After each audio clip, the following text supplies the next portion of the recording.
Sa likod ng mga paglabag sa batas at iba't ibang krimen na laman ng balita, ano nga ba ang kinahahantungan ng mga sangkot at may sala?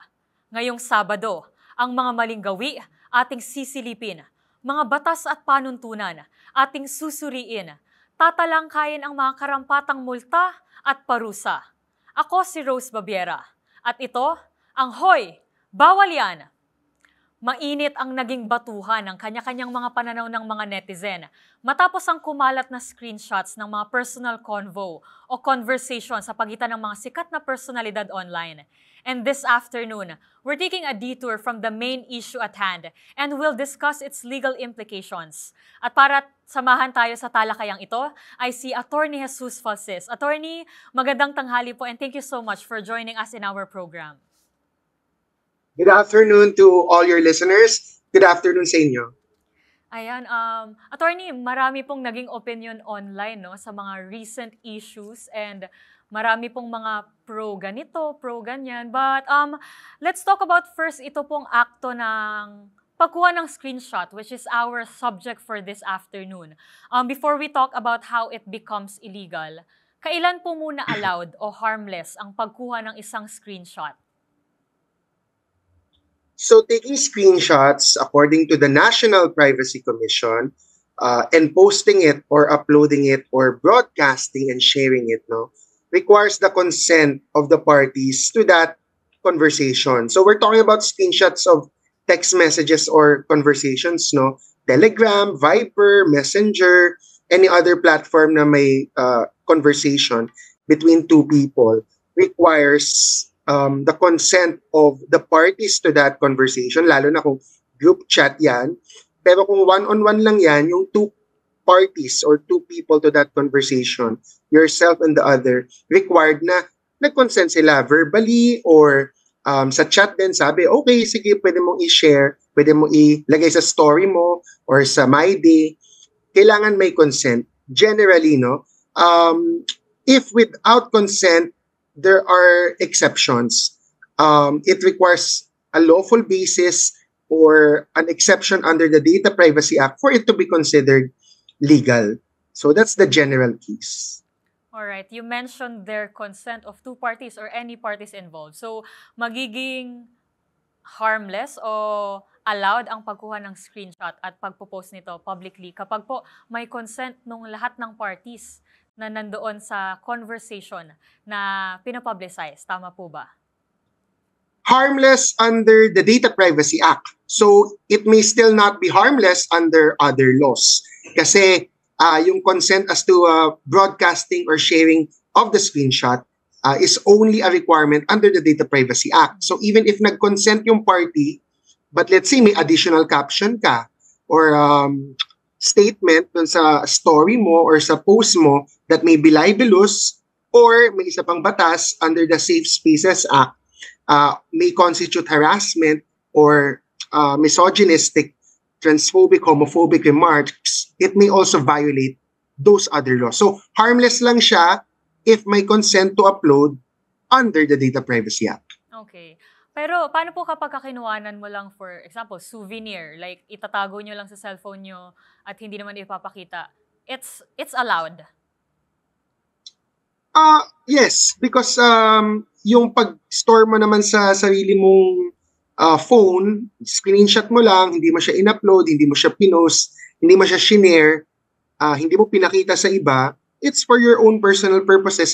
There's no damage to anyone.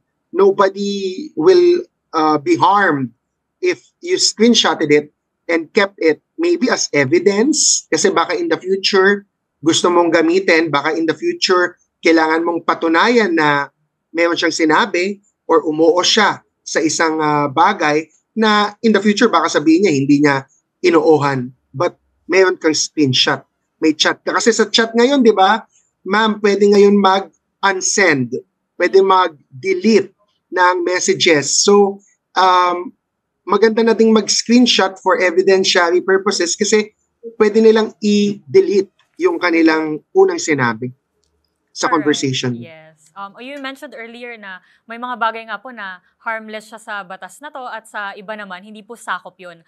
Now, my question is, attorney, paano po ba nagiging illegal o paano ipinagbabawal? Ano po yung mga nalalabag na batas o karapatan ng pagkuha ng screenshot? So, yun nga, una, no, pagkuha ng screenshot and pag-upload without consent constitutes a violation of the Data Privacy Act.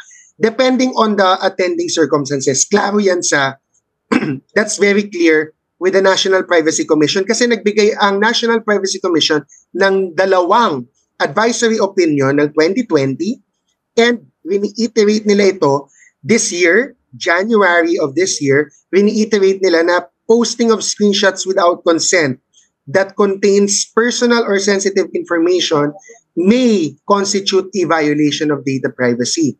The other part, and this one, I want to emphasize sa program nyo, bahala na kayo emphasize kasi sa other interviews ko, I also emphasized this, but I don't think it was highlighted, no? Mayroon tayong bagong batas din na 2019 batas, nung 2019 Safe Spaces Act. And then there's a very clear provision. Uploading, posting, or sharing of screenshots. Meron dong words mismo containing the word screenshots and posting it that contain transphobic, misogynistic, homophobic, or sexual innuendos, those that may constitute online sexual harassment, is also a violation of the Safe Spaces Act. If the screenshot you shared will constitute as a homophobic, transphobic, misogynistic. Misogynistic is when it slut shames, when it embarrasses women, things like that. All right. Let's talk about the Data Privacy Act you mentioned earlier. Sabi niyo nga po, kapag ka may mga involved na information that are personal or sensitive personal information. Now, pwede po ba nating himay-himayin? What falls under these classifications? What falls under personal or sensitive personal information? Personal information are normal things like name, identity, address, things that are personal that would identify the person.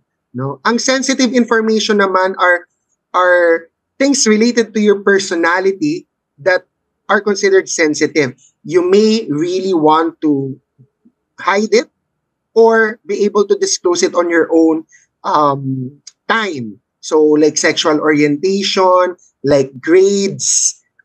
Recently, the Supreme Court has stated that your score in the bar exams is a sensitive information that requires the consent or a legitimate basis for it to be disclosed, even to the professors and the law school deans of where they graduated from.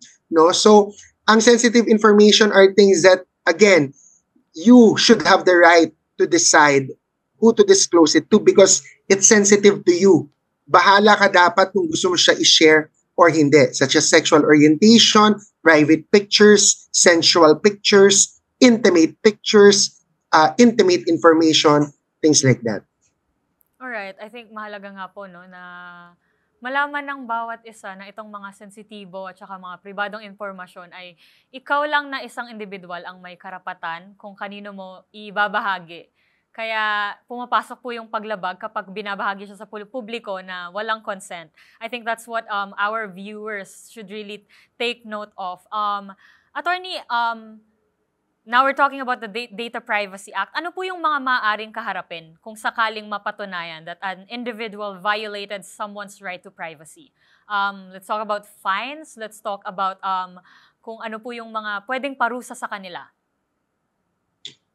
Well, it would depend on the gravity of the violation. No? So we were talking about two kinds of information. Personal information is different from sensitive information. Ang violation of the Data Privacy Act, if personal information is lower in terms of punishment than if you violate the Data Privacy Act pertaining to sensitive information. So the punishment will range from imprisonment from as low as 1 to 3 years or 3 years to 5 years or higher. And the fines can range from 500,000 pesos or to a few 100,000 pesos or to $1 million or millions of pesos, depending on the gravity of the violation. All right. I hope our viewers hear that. Now, Attorney, you mentioned earlier about yun nga po, yung mga advisory ng National Privacy Commission.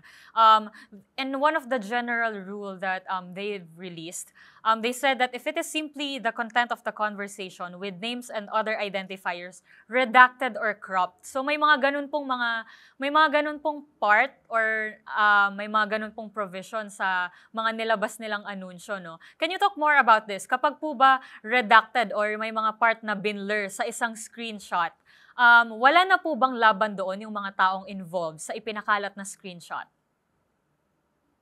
Alright, so this is my legal opinion, and ang disclaimer natin is there are many different legal opinions as there are lawyers. For every lawyer, there may be a different legal opinion. Again, ang pinaka-keyword sa aming mga lawyers is it depends on the facts. But as to a general rule, no, ang sabi ng National Privacy Commission, hindi lang kailangang identified, meaning kaya mong explicitly i-identify na si X or si Y yung part doon sa conversation or sa screenshot. Ang keyword dito is identification. And identification may be explicit if hindi mo rinedact yung pangalan o hindi naka-blur X or Y. But it also includes, ang identification also includes implicit or identifiability. Meaning if the person involved in the conversation can be identified not because nakalagay explicitly yung pangalan niya, but because of the content of the conversation or yung pictures na nasa conversation, they can be identified, then that will still constitute as or will most likely be a violation of the Data Privacy Act if posted without consent. So anong clear example ko dito, no? So recently, there was a celebrity involved in this issue, no? Some lawyers say walang violation ng Data Privacy Act kasi hindi naman daw identified yung parties.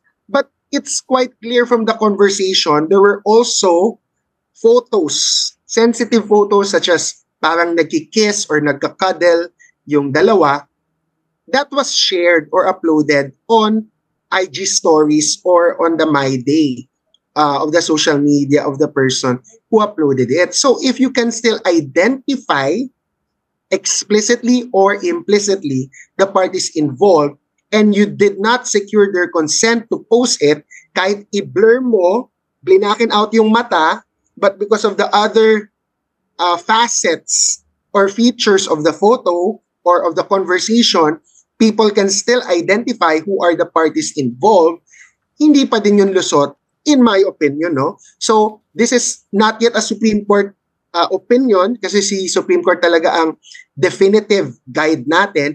But under the National Privacy Commission's opinion, identification does not mean only the names or the explicit names of the parties. It includes the totality of the situation. If the parties can be identified, it may still be a violation of the Data Privacy Act, even if you redact or remove the names, even if you blur the eyes, even if you cut some portions of the conversation, but the part of the conversation you did not cut or you did not blur, people can still know or identify on their own, the party involved here is X and Y. So I still think people should be careful of posting screenshots. Of course, the safe rule is to redact the names nga, but it may not be enough for someone to escape the liabilities under the Data Privacy Act. All right. That's a very good point. I think kapag pinag-uusapan po itong mga pag-blur and pag-redact, one of the things na lumalabas talaga is hinahanapan kasi ng mga tao na parang kung paano makakalusot sa mga ganitong uri ng mga kaso, sa ganitong mga uri ng involvement when it comes to such things. But I think one of the things that we can learn from what you just said, Attorney, is that mahalagang element yung identified yung subject. And identification can be explicit or implicit. And I think depending on to what you said, it also still depends on the ruling of the Supreme Court on how they see the case. But either way, identification can be both explicit and implicit at hindi po dapat tignan yung pagre-redact o yung pag-blur o yung pagkakrap as solely lusot dun sa batas na pwede o sa mga paglabag na pwede nilang kaharapin. That's a very good point, attorney. Now, let's talk about those who shared the post naman po. Are there liabilities to people who also parang dumagdag pa sa pagpapakalat ng mga screenshot na ito? I think if you're not the original poster, no, or sharer, in line with the Supreme Court ruling on cyber libel. So the Supreme Court has stated in 2014, when it comes to libelous posts on social media, that if you just reshare, or if you just like, or if you yung retweet, no, depende sa social media platform that you're using, if you just share the libelous post without anything new that you add personally, there is no liability. So that is when it comes to libel. So as an analogy, I think when it comes to public figures or people who are fair game of discussion for the public, kasi na-report na sa media or public figure or celebrity sila, politician, na there is a, let's say, scandal or controversy involving them, and people just reshare or share that content, there is or there should be no liability even under the Data Privacy Act. Kasi ano na yan part na yan ng freedom of speech where we are all encouraged to discuss and talk about public figures. Now, it's a different case when it comes to private figures or citizens, but there's still no specific ruling of the Supreme Court on that. So I'm just giving you an analogy na si Supreme Court may decision na on cyber libel, na hindi siya liable, hindi ka liable if you just share or reshare or repost something that is already libelous. Ang may kasalanan lang doon yung original na nag-upload or nag-share. So I think when it comes to data privacy, ang may liability is yung original na nag-violate ng data privacy, and then if shinare ng mga tao, shinare ng mga news reports, lalo na journalists or media, no, if they just report on it, the fact na may na-publish and involve sa ganitong parties, I don't think there's liability for those who share it.